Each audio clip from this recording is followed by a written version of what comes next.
Everyone, कैसे हो आप सभी। स्वागत है आपका अपने चैनल टीचिंग विद मानी में। आई होप आप सभी अच्छे होंगे और अपनी तैयारी को बेहतर कर रहे होंगे। दोस्तों, आज की क्लास में हम आदिकाल के प्रश्नों का रिवीजन करेंगे। तो चलिए आज की वीडियो को स्टार्ट करते हैं। उससे पहले अगर आप चैनल पर पहली बार आए हो तो चैनल को सब्सक्राइब और वीडियो को लाइक जरूर करना। आज के जो हमारे प्रश्न है वो एक भी प्रश्न आपको ऐसा नहीं लगेगा कि हम पहले पढ़ चुके हैं, वो आज हम फिर से पढ़ रहे हैं। ऐसा नहीं है, सारे प्रश्न आपके एग्जाम में पूछे गए और अभी ट्रेंडिंग में रहने वाले हैं।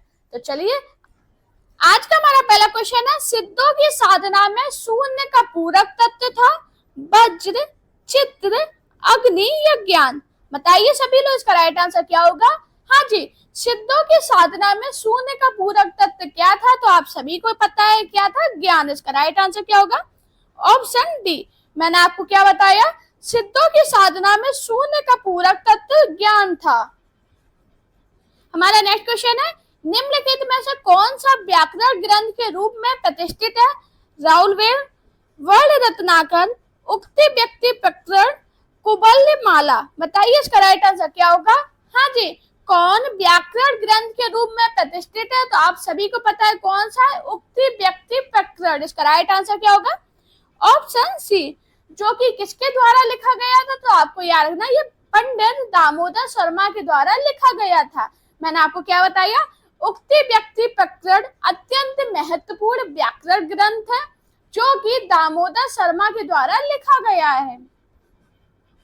हमारा नेक्स्ट क्वेश्चन है, कालक्रम की दृष्टि से इनमें सबसे पुराने कवि हैं तुलसीदास, बिहारी, सूरदास या विद्यापति। बताइए इसका राइट आंसर क्या होगा।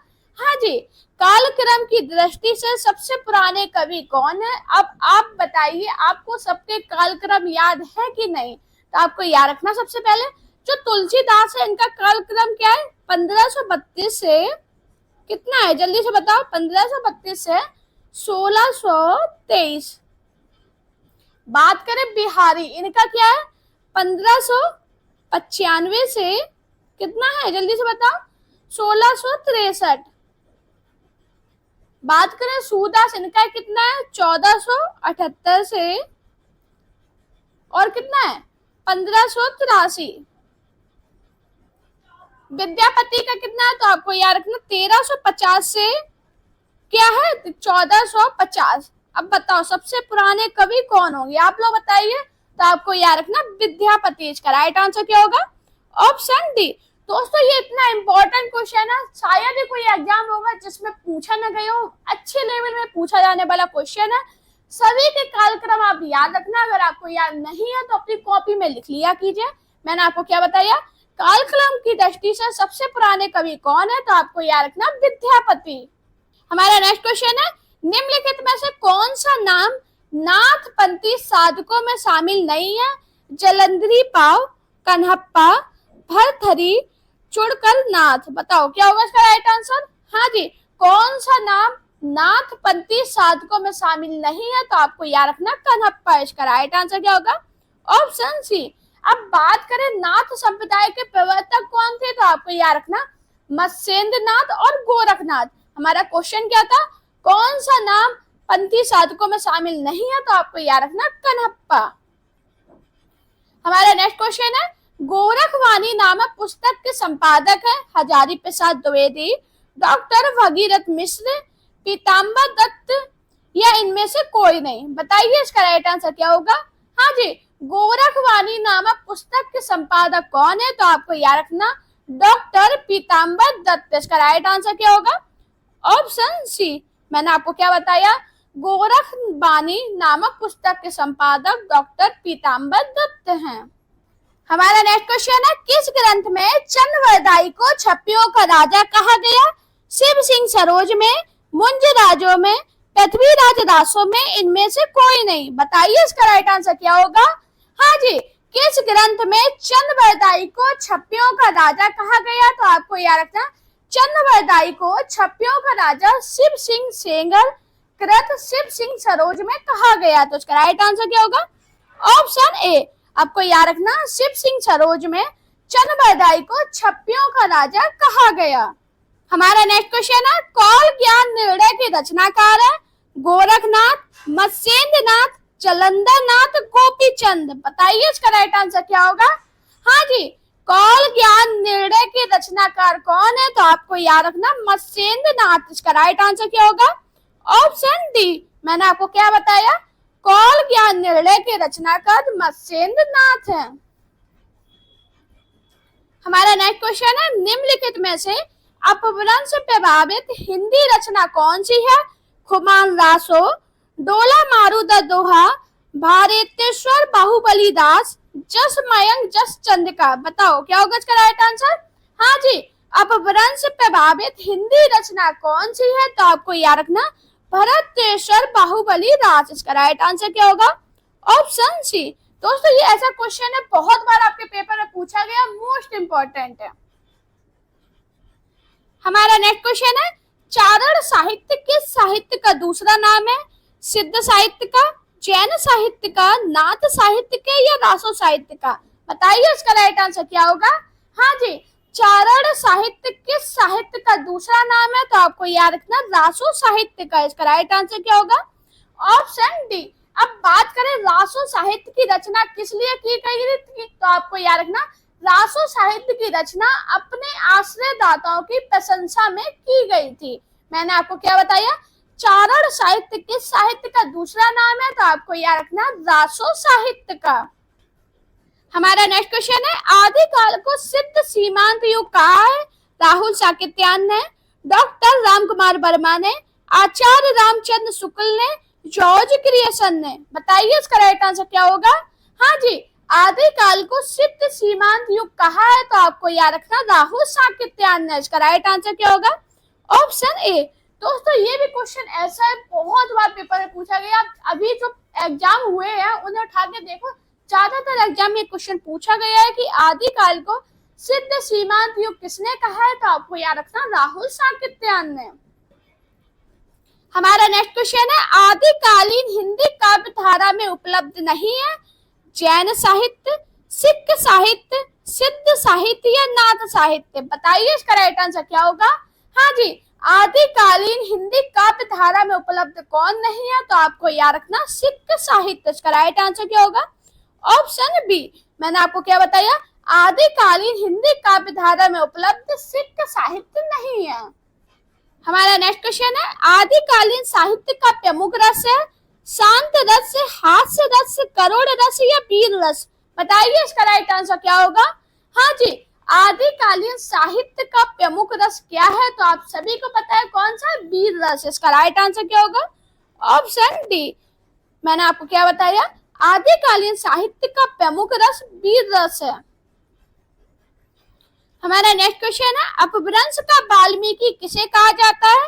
पुष्पदंत को, शालिभद्र सूरी को, धनपाल को, स्वयंभू को। बताओ क्या होगा इसका राइट आंसर। ये दोस्तों इतना इंपॉर्टेंट क्वेश्चन है, काफी बार तो मैंने अपने ही क्लास में ही कराया आपको क्वेश्चन, और बहुत बार एग्जाम में पूछा गया कि अपभ्रंश का वाल्मीकि किसे कहते हैं, तो आपको याद रखना जैन कवि स्वयंभू को। इसका राइट आंसर क्या होगा। Option D. आपको दोस्तों याद रखना जो स्वयंभू है ये जैन कवि थे, जिन्हें हम अपभ्रंश का वाल्मीकि कहते हैं। हमारा नेक्स्ट क्वेश्चन है, चंद बरदाई किसके दरबारी कवि थे। महाराजा हमीर के, महाराजा बीसलदेव के, महाराणा प्रताप के या महाराजा पृथ्वीराज चौहान के। बताइए इसका राइट आंसर क्या होगा। हाँ जी, चंद बरदाई किसके दरबारी कवि थे, तो आपको याद रखना महाराजा पृथ्वीराज चौहान के। इसका राइट आंसर क्या होगा। Option D. मैंने आपको क्या बताया, चंद बरदाई महाराजा पृथ्वीराज चौहान के दरबारी कवि थे। हमारा नेक्स्ट क्वेश्चन है, पृथ्वीराज दासो किस कवि की रचना है। चंद बरदाई, मुल्ला दाऊद, जगनिक, इनमें से कोई नहीं। बताओ क्या होगा इसका राइट आंसर। हाँ जी, पृथ्वीराज दासो किस कवि की रचना है, तो आपको याद रखना पृथ्वीराज दासो पृथ्वीराज चौहान के आश्रित कवि चंद बरदाई द्वारा लिखित काव्य ग्रंथ है। तो इसका राइट आंसर क्या होगा। Option A. ये भी बहुत पेपर में पूछा जाता है कि पृथ्वीराज दासो किस कवि की रचना है, आपको याद रखना चंद बरदाई की। हमारा नेक्स्ट क्वेश्चन है, स्वयंभू को हिंदी का प्रथम कवि माना है। रामकुमार वर्मा ने, हजारी प्रसाद द्विवेदी ने, रामचंद्र शुक्ल ने या राहुल साकेत्यान ने। बताओ क्या होगा इसका राइट आंसर। हाँ जी, स्वयंभू को हिंदी का प्रथम कवि किसने माना है, तो आपको याद रखना राम कुमार वर्मा ने। इसका राइट आंसर क्या होगा, ऑप्शन ए। मैंने आपको क्या बताया, स्वयंभू को हिंदी का प्रथम कवि राम कुमार वर्मा ने माना है। हमारा नेक्स्ट क्वेश्चन है, आला और उदल नामक दो वीर सरदारों की वीरतापूर्ण लड़ाइयों का वर्णन मिलता है परमाल रासों में, गुमान रासों में, पृथ्वीराज रासों में या हमीर रासों में। बताओ क्या होगा इसका राइट आंसर। हाँ जी, आला और उदल नामक दो वीर सरदारों की वीरतापूर्ण का वर्णन कहाँ पे मिलता है, तो आपको ये पता है किसमें मिलता है, परमाल रासों में। इसका राइट आंसर क्या होगा, ऑप्शन ए। बात करें अगर परमाल रासों की सन क्या थी, तो आपको याद रखना 1230। मैंने आपको क्या बताया, परमाल रासों 1230 में आला खंड की रचना किसने की, तो आपको याद रखना जगनिक ने की। किसने की, जगनिक ने। आपको याद रखना, बहुत पूछा जाता है कि परमाल रासों की रचना किसने की, तो आपको याद रखना जगनिक ने की। हमारा क्वेश्चन क्या था, आला और उदल नामक दो वीर सरदारों की वीरतापूर्ण लड़ाइयों का वर्णन किसमें मिलता है, तो आपको याद रखना परमाल रासों में। हमारा नेक्स्ट क्वेश्चन है, नाथ पंथ के प्रणेता कौन थे, आदिनाथ, गोरखनाथ, मच्छंदर नाथ या चुड़कर नाथ। बताओ क्या होगा इसका राइट आंसर। नाथ पंथ के प्रणेता कौन थे, तो आपको याद रखना गोरखनाथ। इसका राइट आंसर क्या होगा, ऑप्शन बी। जो गोरखनाथ है ये किसके शिष्य थे, तो आपको याद रखना जो गुरु गोरखनाथ नाथ साहित्य के आरंभ करता थे, जो कि मच्छंदर नाथ के शिष्य थे। ये क्वेश्चन बनता है आपके एग्जाम में, बहुत बना है कि गोरखनाथ किसके शिष्य थे, आपको याद रखना मच्छंदर नाथ के। हमारा नेक्स्ट क्वेश्चन है, अपभ्रंश का भवभूति किसे माना जाता है, शालीवद्ध सूरी को, कनकामर को, पुष्पदंत को, धनपाल को। बताओ क्या होगा इसका राइट आंसर। हाँ जी, अपभ्रंश का भवभूति किसे माना जाता है, तो आपको याद रखना पुष्पदंत को। इसका राइट आंसर क्या होगा, ऑप्शन सी। मैंने आपको क्या बताया, अपभ्रंश का भवभूति पुष्पदंत को माना जाता है। हमारा नेक्स्ट क्वेश्चन है, गद्य पद्य मिश्रित चंपू काव्य, वर्ण रत्नाकर, राउरवेल, उक्ति व्यक्ति प्रकरण, स्थूलीबद्ध रास। बताओ इसका राइट आंसर क्या होगा। हाँ जी, गद्य पद्य मिश्रित चंपू काव्य कौन सा है, तो आपको याद रखना राउरवेल। इसका राइट आंसर क्या होगा, ऑप्शन बी। मैंने आपको क्या बताया, गद्य पद्य मिश्रित चंपू काव्य राउरवेल है, और जो राउरवेल है ये कवि रोडा द्वारा रचित एक चंपू काव्य है। किसके द्वारा रचित है, तो आपको याद रखना रोडा कवि। ये बहुत पूछा जाता है, राउरवेल किसके द्वारा रचित है, तो आपको याद रखना रोडा कवि द्वारा रचित एक चंपू काव्य। हमारा नेक्स्ट क्वेश्चन है, कौन सा नाम आदिकाल का नहीं है, गद्य काल, वीर गाथा काल, चारण काल या सिद्ध सामंत काल। बताओ क्या होगा इसका राइट आंसर। हाँ जी, कौन सा नाम आदिकाल का नहीं है, तो आपको याद रखना कौन सा, गद्य काल। इसका राइट आंसर क्या होगा, ऑप्शन ए। आपको याद रखना जो गद्य काल है ये आदिकाल को नहीं कहते, ये किसको कहते हैं, आधुनिक काल को। हमारा नेक्स्ट क्वेश्चन है, इनमें से कौन सा कवि आदिकाल का नहीं है, चनवरदाई, नावादास, जगनिक, दलपति विजय। बताइए इसका राइट आंसर क्या होगा। हाँ जी, कौन सा कवि आदिकाल का नहीं है, तो आपको याद रखना नावादास। इसका राइट आंसर क्या होगा, ऑप्शन बी। आपको याद रखना तो नावादास है ये आदिकाल के कवि नहीं है, नावादास भक्ति काल के सगुण काव्य धारा के कवि हैं। हमारा नेक्स्ट क्वेश्चन है, इनमें से कौन सी रचना आदिकाल की है, सूरसागर, बीजक, विद्यापति पदावली, भ्रमर गीत। बताइए इसका राइट आंसर क्या होगा। हाँ जी, इनमें से कौन सी रचना आदिकाल की है, तो आपको याद रखना विद्यापति पदावली रचना आदिकाल की है। इसका राइट आंसर क्या होगा, ऑप्शन सी। बाकी बात करें सूरसागर, बीजक और भ्रमर गीत, ये कौन से काल की है, भक्ति काल की। हमारा नेक्स्ट क्वेश्चन है, इनमें से कौन सी भाषा आदिकाल की है, ब्रज भाषा, डिंगल पिंगल, खड़ी बोली, अवधि। बताओ क्या होगा इसका राइट आंसर। ये दोस्तों बहुत इंपॉर्टेंट क्वेश्चन है, अभी फिलहाल के एग्जाम में पूछा गया था। बताओ इसका राइट आंसर क्या होगा। ये क्वेश्चन मैंने आपको पहले भी कराया था और अभी एग्जाम में ये पूछा गया। बताओ इनमें से कौन सी भाषा आदिकाल की है, तो आपको याद रखना डिंगल पिंगल भाषा आदिकाल की है। इसका राइट आंसर क्या होगा, ऑप्शन बी। हमारा नेक्स्ट क्वेश्चन है, अपभ्रंश के प्रथम महाकवि कौन थे, हेमचंद, रामचंद्र, स्वयंभू, सोम, प्रभ, सूरी। बताओ क्या होगा इसका राइट आंसर। अपभ्रंश के प्रथम महाकवि कौन थे, तो आपको याद रखना स्वयंभू। इसका राइट आंसर क्या होगा, ऑप्शन सी। दोस्तों ये इतना इंपॉर्टेंट क्वेश्चन है, काफी बार पेपर में पूछा गया है, तो आपको याद रखना जो अपभ्रंश के प्रथम महाकवि हैं वो स्वयंभू थे। हमारा नेक्स्ट क्वेश्चन है, अपभ्रंश काव्य का सुप्रसिद्ध छंद कौन सा है, कड़वक, रास, पद्धरी, इहा। बताओ क्या होगा इसका राइट आंसर। हाँ जी, कमेंट में ये जरूर बताइए कि क्लास कैसी लगती है। आप लोग कमेंट नहीं करते, मैं इस बात से बहुत निराश हूँ कि मैं इतनी रिक्वेस्ट करती हूँ, उसके बाद गिने चुने लोग हैं जो कमेंट डेली करते हैं, उसके अलावा आप लोग नहीं करते हो। जितने लोग नहीं करते उन सभी से रिक्वेस्ट कर रही हूँ कि कमेंट जरूर किया कीजिए और वीडियो को लाइक शेयर कर दिया करो। बहुत मेहनत करते हैं आपके लिए, तो इतना तो आपसे मांग ही सकते हैं। बताओ इसका राइट आंसर क्या होगा। अपभ्रंश काव्य का सुप्रसिद्ध छंद कौन सा है, तो आपको याद रखना पद्धरी। इसका राइट आंसर क्या होगा, ऑप्शन सी। नेक्स्ट क्वेश्चन है, राजमती से रूठकर बीसलदेव कहाँ गए थे, कर्नाटक, तमिलनाडु, उड़ीसा, आंध्र प्रदेश। बताओ क्या होगा इसका राइट आंसर। ये दोस्तों बहुत इंपॉर्टेंट क्वेश्चन है, काफी बार मैंने आपको अपनी क्लास में कराया है कि राजमती से रूठकर बीसलदेव कहाँ गए थे, तो आप सभी को पता है कहाँ गए थे, उड़ीसा। इसका राइट आंसर क्या होगा, ऑप्शन सी। आपको याद रखना ये जो राजमती से रूठकर बीसलदेव गए थे, अब पूछा जाए आपके एग्जाम में कि बीसलदेव रासों के रचयिता कौन है, तो आपको याद रखना नरपति नाल है। ये जो ग्रंथ है 4 खंड में विभक्त है, जिसमें राजमती से रूठकर बीसलदेव उड़ीसा गए थे और वहां पर वो 1 वर्ष तक रहे थे। ये इंपॉर्टेंट क्वेश्चन है, काफी बार पेपर में पूछा गया है। हमारा नेक्स्ट क्वेश्चन है, इनमें से किस ग्रंथ में लिखा है कि अग्नि परीक्षा के बाद सीता जैन धर्म में दीक्षित हो जाती हैं, महापुराण, भविष्यत कहा, परमात्मा प्रकाश, पंचचर्यो। बताओ क्या होगा इसका राइट आंसर।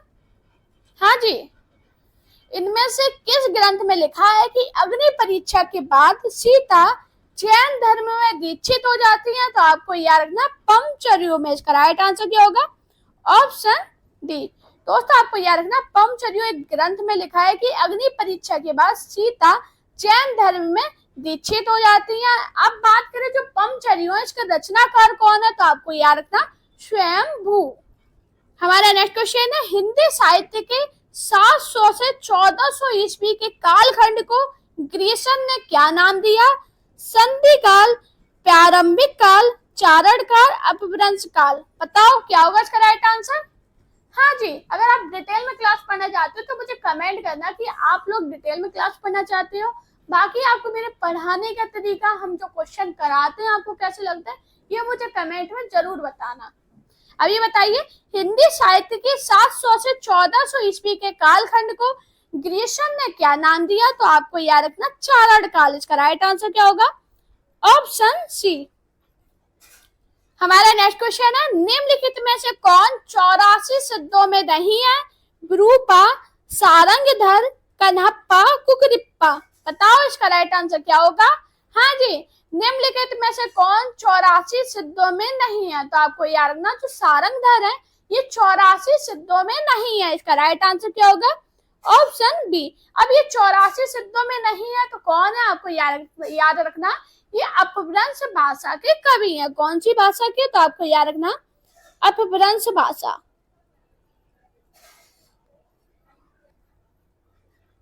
हमारा नेक्स्ट क्वेश्चन है, आला और उदल के चरित्र को वीर गीतात्मक काव्य के रूप में रचने वाले कवि है भट्ट केदार, जगनिक, श्रीधर, चंद्रबल दाई। बताओ इसका राइट आंसर क्या होगा।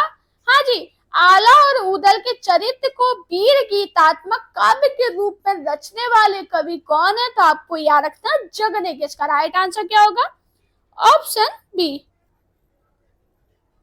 हमारा नेक्स्ट क्वेश्चन है, पंच पांडव रचित रास के रचयिता है शालिभद्र सूरी, नरपति नाल, आशुग, दलपत विजय। बताओ क्या होगा इसका राइट आंसर। हाँ जी, काफी क्वेश्चन ऐसे होंगे कि अभी तक मैंने आपको नहीं कराई और वो नए आपको मिलेंगे, और कुछ क्वेश्चन रिपीट भी हुए हैं, वो मैंने इसलिए ले लिए क्योंकि इंपॉर्टेंट क्वेश्चन थे और अभी जो फिलहाल एग्जाम हो रही है उनमें पूछे गए थे। बताओ इसका राइट आंसर क्या होगा। पंच पांडव चरित रास के रचयिता कौन है? तो आपको याद रखना शालिभद्र सूरी। इसका राइट आंसर क्या होगा? Option A. बात करें इसकी रचना कब हुई थी? तो आपको याद रखना 1350 में। दोस्तों जो मैं सन बताती हूँ वो जरूर याद रखा कीजिए, क्योंकि सन से क्वेश्चन बने हैं, बनते भी हैं और इम्पोर्टेंट भी है। हमारा नेक्स्ट क्वेश्चन है, भविष्यत कहा किसकी रचना है? राम सिंह की, धनपाल की, देवसेन की या पुष्पदंत की? बताओ क्या होगा इसका राइट आंसर? हाँ जी, भविष्यत कहा किसकी रचना है? तो आपको याद रखना धनपाल की। इसका राइट आंसर क्या होगा? Option B. आपको याद रखना जो धनपाल है ये अपभ्रंश के तीसरे प्रमुख कवि हैं। हमारा नेक्स्ट क्वेश्चन है, मुकरी लिखने का सर्वप्रथम प्रयास किस कवि ने किया था? स्वयंभू ने, अमीर खुसरो ने, जगनिक ने या कुम्मन दास ने? बताइए इसका राइट आंसर क्या होगा? हाँ जी, मुकरी लिखने का सर्वप्रथम प्रयास किस कवि ने किया? तो आपको याद रखना किसने किया था? जल्दी से बताओ। अमीर खुसरो ने। इसका राइट आंसर क्या होगा? Option B. दोस्तों ये भी बहुत इंपॉर्टेंट क्वेश्चन है, पहले भी एग्जाम में पूछा गया और अभी जो एग्जाम हुए उसमें ये पूछा गया है। हमारा नेक्स्ट क्वेश्चन है, वीर गाथा काल के प्रसिद्ध प्रबंध काव्य का क्या नाम है? पद्मावत, कामायनी, पृथ्वीराज दासो या रामचरितमानस? बताओ क्या होगा इसका राइट आंसर? हाँ जी, वीर गाथा काल के प्रसिद्ध प्रबंध काव्य का क्या नाम है? तो आप सभी को पता है क्या नाम है? पृथ्वीराज दासो। इसका राइट आंसर क्या होगा? Option C. ये जो क्वेश्चन है ये DTPLSP में, यूपी में पूछा गया, यूजीसी नेट में पूछा गया, KVS में पूछा गया। तो आप समझ लो इंपॉर्टेंट क्वेश्चन होते तभी मैं आपको कराती। मैं एक भी क्वेश्चन आपको ऐसा नहीं कराती जो आपके एग्जाम में पूछा न गया हो तो मैंने फालतू का करा दिया हो। हमारा नेक्स्ट क्वेश्चन है, विद्यापति के पद किस भाषा में रचित है? पहाड़ी भाषा में, अवधी भाषा में, मैथिली भाषा में या पिंगल भाषा में? बताओ इसका राइट आंसर क्या होगा? हाँ जी, विद्यापति के पद किस भाषा में रचित है? तो आपको याद रखना मैथिली भाषा में। इसका राइट आंसर क्या होगा? Option C. मैंने आपको क्या बताया? विद्यापति के पद मैथिली भाषा में रचित है। हमारा नेक्स्ट क्वेश्चन है, कौन सी रचना स्वयंभू कवि की नहीं है? पमचर्यु, स्वयंभू छंद, रणलेमी चरण्यु, महापुराण? बताओ क्या होगा इसका राइट आंसर? हाँ जी, कौन सी रचना स्वयंभू कवि की नहीं है? तो आपको याद रखना जो महापुराण रचना है ये स्वयंभू कवि की नहीं है। इसका राइट आंसर क्या होगा? Option D. अब ये महापुराण स्वयंभू की नहीं है ये तो हमने मान लिया, अब ये किसकी रचना है? तो आपको याद रखना जैन कवि पुष्पदंत की। किसकी है? पुष्पदंत की। आपको याद रखना जो महापुराण रचना है ये पुष्पदंत की है, ये स्वयंभू की नहीं है। हमारा नेक्स्ट क्वेश्चन है, अपभ्रंश से प्रभावित हिंदी रचना कौन सी है? भरतेश्वर बाहुबली रास, नेमिनाथ रास, चंदन बाला रास, बसंत विलास? बताओ इसका राइट आंसर क्या होगा? हाँ जी, अपभ्रंश से प्रभावित हिंदी रचना कौन सी है? तो कौन सी है? भरतेश्वर बाहुबली रास। इसका राइट आंसर क्या होगा? Option A. हमारा नेक्स्ट क्वेश्चन है, 11वीं शताब्दी में रचित लोक भाषा काव्य कौन सा है? जय मयंक जस चंद का, राउरवेल, उक्ति व्यक्ति प्रकरण, डोला मारूदा दोहा? बताओ इसका राइट आंसर क्या होगा? हाँ जी, 11वीं शताब्दी में रचित लोक भाषा काव्य कौन सा है? तो आपको याद रखना डोला मारूदा दोहा। इसका राइट आंसर क्या होगा? Option D. मैंने आपको क्या बताया? 11वीं शताब्दी में रचित लोक भाषा काव्य डोला मारूदा दोहा है। हमारा नेक्स्ट क्वेश्चन है, गोरखनाथ के गुरु का नाम बताइए। मत्स्येंद्र नाथ, चौरंगी नाथ, गोपी चंद, चुड़कर नाथ? अभी हाल मैंने आपको क्या बताया था? गोरखनाथ किसके शिष्य है? बताओ क्या बताया था? मत्स्येंद्र नाथ के। इसका राइट आंसर क्या होगा? Option A. मैंने आपको क्या बताया? गोरखनाथ के गुरु का नाम मत्स्येंद्र नाथ था। हमारा नेक्स्ट क्वेश्चन है, अपभ्रंश शब्द का सबसे पहले उल्लेख किसने किया? पाणिनि ने, पतंजलि ने, नागार्जुन ने, सरप्पा ने? बताइए इसका राइट आंसर क्या होगा? हाँ जी, अपभ्रंश शब्द का सबसे पहले उल्लेख किसने किया? तो आपको याद रखना किसने किया? पतंजलि ने। इसका राइट आंसर क्या होगा? Option B. मैंने क्या बताया आपको? अपभ्रंश शब्द का सबसे पहले उल्लेख महाभाष्यकार पतंजलि ने किया। हमारा नेक्स्ट क्वेश्चन है सिद्धों के प्रथम कवि सरहप्पा, गुंडदिप्पा, कन्हप्पा, शेरपा। बताओ क्या होगा इसका राइट आंसर। ये क्वेश्चन मैंने आपको कराया भी था और आपके एग्जाम में पूछा गया। इसका आंसर सभी लोग मुझे कमेंट में बताना कि सिद्धों के प्रथम कवि कौन है। देखते हैं आप लोग कितने ध्यान से क्लास पढ़ते हैं और आपकी क्या तैयारी है। सभी लोग कमेंट करना, काफी लोगों से उम्मीद भी है कि आप लोग कमेंट करोगे, तो करना जरूर। हमारा नेक्स्ट क्वेश्चन है उक्ति व्यक्ति प्रकरण यह ग्रंथ है महाकाव्य, छंद, गद्य, काव्य, व्याकरण। बताओ इसका राइट आंसर क्या होगा। उक्ति व्यक्ति प्रकरण यह ग्रंथ क्या है, तो आप सभी को पता है क्या है, व्याकरण। इसका राइट आंसर क्या होगा, ऑप्शन डी। हमारा नेक्स्ट क्वेश्चन है प्राकृत पेंगलम की रचयिता है हेमचंद, बंशीधर, स्वयंभू, विद्यापति। बताइए इसका राइट आंसर क्या होगा। हाँ जी, प्राकृत पेंगलम के रचयिता कौन है, तो आपको याद रखना बंशीधर। इसका राइट आंसर क्या होगा, ऑप्शन बी। मैंने आपको क्या बताया, प्राकृत पेंगलम के रचयिता बंशीधर है। हमारा नेक्स्ट क्वेश्चन है आलाखंड का वास्तविक स्रोत ग्रंथ है कुमार रासो, परमान रासो, विजयपाल रासो या पृथ्वीराज रासो। बताओ क्या होगा इसका राइट आंसर। हाँ जी, आलाखंड का वास्तविक स्रोत ग्रंथ क्या है, तो आपको याद रखना परमार रासो। इसका राइट आंसर क्या होगा, ऑप्शन बी। हमारा नेक्स्ट क्वेश्चन है आदिकाल हिंदी को एक भिन्न प्रकार की हिंदी मानते हैं हुए इसे हिंदवी कहा है राहुल साकेत्यान ने, डॉक्टर श्याम सुंदर दास ने, अमीर खुसरो ने, क्षिति मोहन सेन ने। बताओ इसका राइट आंसर क्या होगा। हाँ जी दोस्तों, आप कितनी भी तैयारी कर लो, आपने कितना भी याद किया हो, जब तक आप क्वेश्चन सॉल्व नहीं करोगे आप एग्जाम पास नहीं कर पाओगे। क्योंकि एग्जाम में थ्योरी नहीं आते, ऑप्शन क्वेश्चन आते हैं और ये क्वेश्चन इतना घुमा देता है एग्जामिनर कभी कभी कि हम खुद कंफ्यूज हो जाते कि हमने क्या पढ़ा था और क्या आ गया। इसलिए मैं आपको प्रीवियस पेपर करा दी हूँ, क्योंकि आपने देखा भी होगा काफी एग्जाम होते हैं जिनमें पूरा की पूरा प्रीवियस पेपर रिपीट हो जाता है। जब आप एग्जाम देने जाओगे आपको खुद समझ में आएगा कि मैं आपको प्रीवियस पेपर क्यों कराती थी। अभी बताइए इसका राइट आंसर क्या होगा। आदिकाल हिंदी को एक भिन्न प्रकार की हिंदी मानते हुए उसे हिंदवी कहा है, तो किसने कहा, अमीर खुसरो ने। इसका राइट आंसर क्या होगा, ऑप्शन सी। हमारा नेक्स्ट क्वेश्चन है इनमें अपभ्रंश के सर्वप्रधान कवि हैं स्वयंभू, राम सिंह, धनपाल, कुशल लाभ। बताओ इसका राइट आंसर क्या होगा। हाँ जी, अपभ्रंश के सर्वप्रधान कवि कौन है, तो आपको याद रखना अपभ्रंश के सर्वप्रधान कवि स्वयंभू है। इसका राइट आंसर क्या होगा, ऑप्शन ए। हमारा नेक्स्ट क्वेश्चन है नवनाथों में इनमें से कौन सम्मिलित नहीं है, गोरक्षनाथ, देवसेन, नागार्जुन, जड़ भरत। बताओ क्या होगा इसका राइट आंसर। नवनाथों में कौन सम्मिलित नहीं है, तो आपको पता है कौन है, देवसेन। इसका राइट आंसर क्या होगा, ऑप्शन सी। ऑप्शन माफी चाहेंगे, गलती से निकल गया। अब बात करें कि इनमें जो नवनाथ है उनके नाम क्या है, तो आपको याद रखना नागार्जुन, जड़ भरत, हरिश्चंद्र, सत्यनाथ, भीमनाथ, गोरखनाथ, चरपटनाथ, जलंधर और मल्लिकार्जुन। हमारा नेक्स्ट क्वेश्चन है जम्बू स्वामी रास के रचयिता है धर्मसूरी, शालीभद्र सूरी, हेमचंद सूरी, जिनदत्त सूरी। बताइए इसका राइट आंसर क्या होगा। हाँ जी, जम्बू स्वामी रास के रचयिता कौन है, तो आपको याद रखना धर्मसूरी। इसका राइट आंसर क्या होगा, ऑप्शन ए।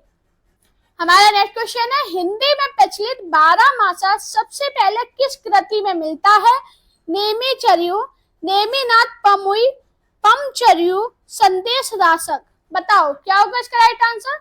ये भी बड़ा इंपॉर्टेंट क्वेश्चन है, बहुत पूछा जाता है। आपको याद रखना हिंदी में प्रचलित 12 मासा सबसे पहले किस कृति में मिलता है, नेमिनाथ चौपई। इसका राइट आंसर क्या होगा, ऑप्शन बी। दोस्तों अगर आपको मेरी वीडियो पसंद आए तो वीडियो को लाइक कीजिए, चैनल को सब्सक्राइब कीजिए, अपने दोस्तों का शेयर करना, मेरा Telegram account, Insta account, Facebook page पे मुझे फॉलो कीजिए। अपना प्यार और सपोर्ट चैनल पे इसी प्रकार बनाए रखिए। Thank you guys for watching this video.